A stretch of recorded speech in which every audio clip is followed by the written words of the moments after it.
Si tu connaissais tout ce qui se cache derrière les souris, tu n'allais pas appeler ami quiconque sourit avec toi.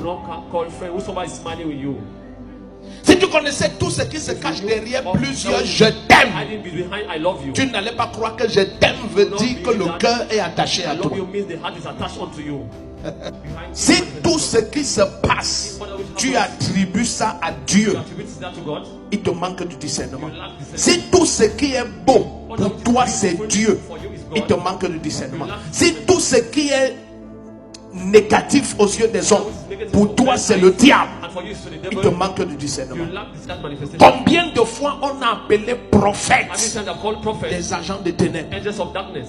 Amen. Amen. Le nombre de fois où j'ai vu des gens qu'on appelle surtout prophétesses et qui sont des sorcières, c'est plein. Ah, regarde. C'est-à-dire que vous êtes tellement aveugle que même quelqu'un qui te lave et couche avec toi, tu l'appelles serviteur de Dieu. C'est un sataniste. C'est un luciférien. Quelqu'un qui allume les bougies, tu l'appelles serviteur de Dieu. C'est un occultiste. Je parle de discernement au niveau basique. Basique, c'est-à-dire quelqu'un fait des choses contraires à la révélation des Écritures. Malgré ça, tu es capable de ne pas voir. Amen vont partir ici. J'ai dit discerner, c'est reconnaître l'esprit derrière chaque manifestation. Si tu ne peux pas reconnaître l'esprit derrière les manifestations, tu vas faire beaucoup d'erreurs. Et en cette fin des temps, le discernement n'est pas optionnel. Quiconque veut accomplir sa destinée, sa glorieuse destinée, le discernement est une obligation.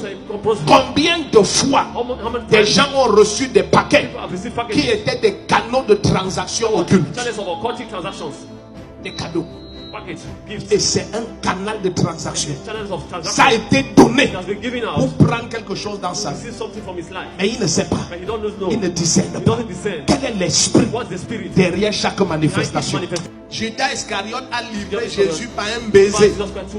Un signe d'affection et d'intimité était le moyen de livrer quelqu'un. Personne ne veut dire amen. Écrit troisième définition de discerner. J'aime ce que je vais dire maintenant. Discerner, c'est voir au-delà des apparences. Discerner, c'est quoi? C'est voir au-delà des apparences. Tu sais bien aimé, il y a des choses qui sont douloureuses pour la chair, mais elles viennent de Dieu. Il y a des choses qui donnent la joie à la chair, et elles viennent du diable. Cessez de croire que toutes les portes qui s'ouvrent, vous devez entrer. Non.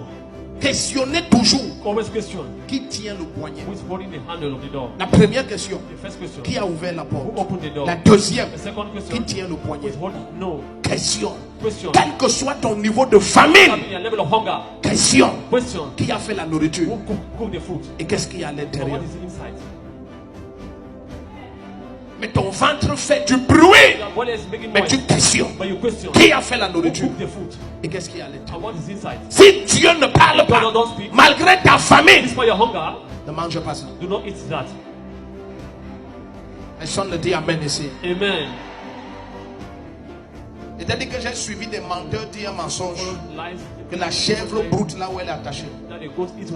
Et je suis entré chez mon grand-père. Il attachait les chèvres au salon, dans son salon. Et les chèvres ne mangeaient pas les chaises.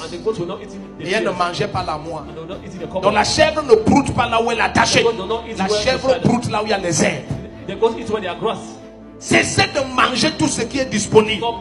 Questionnez la source et le contenu.